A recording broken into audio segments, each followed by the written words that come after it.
ಎಲ್ಲರಿಗೂ ನಮಸ್ಕಾರ. ಯೋಗ ಮೈಸ್ಕರ ಯೋಗ ಚಾನೆಲ್ಗೆ ನಿಮ್ಮೆಲ್ಲರಿಗೂ ಸ್ವಾಗತ. ನಾನು ಪ್ರಭಾಕರ್ ಶರ್ಮಾ. ಇವತ್ತು ನಾವು ಭುಜ ಪೀಡಾಸನವನ್ನು ಹೇಗೆ ಮಾಡುವಂಥದ್ದು ನೋಡ್ಕೊಳ್ಳೋಣ. ಭುಜ ಪೀಡಾಸನ. ಮೊದಲಿಗೆ ಸುಖಾಸನಕ್ಕೆ ಕೂತ್ಕೊಂಡಿರ್ತೀವಿ.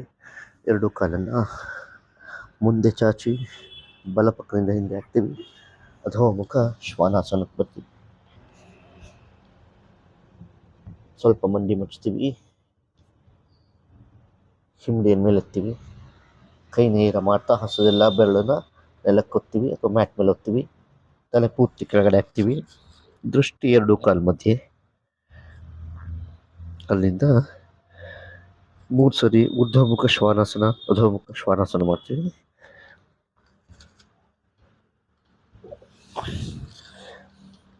ಊರ್ಧ್ವಮುಖ ಶ್ವಾನ, ಅಧೋಮುಖ ಶ್ವಾನ, ಊರ್ಧ್ವಮುಖ ಶ್ವಾನ, ಅಧೋಮುಖ ಶ್ವಾನ.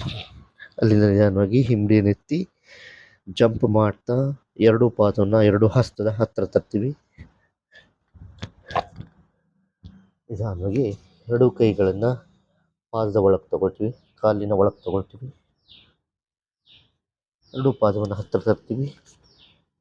ಮೊಣಕೈ ಮಡಚಿ ಮೊಣಕೈ ಮೇಲೆ ತೊಡೆಯ ಭಾಗ ಇಡ್ತೀವಿ. ನಿಧಾನವಾಗಿ ಶ್ವಾಸ ತಗೊಳ್ತಾ ಎರಡು ಕಾಲನ್ನು ಮೇಲೆತ್ತೀವಿ, ಪಾದವನ್ನು ಜೋಡಿಸ್ತೀವಿ. ಭುಜ ಪೀಡಾಸನ. ವಾಪಸ್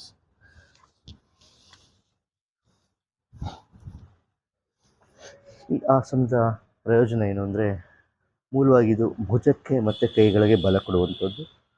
ಗಮನಿಸಿ, ಅಧೋಮುಖ ಶ್ವಾನಾಸನ, ಊರ್ಧ್ವಮುಖ ಶ್ವಾನಾಸನ ಮೊದಲು ಮಾಡಿರ್ತೀವಿ.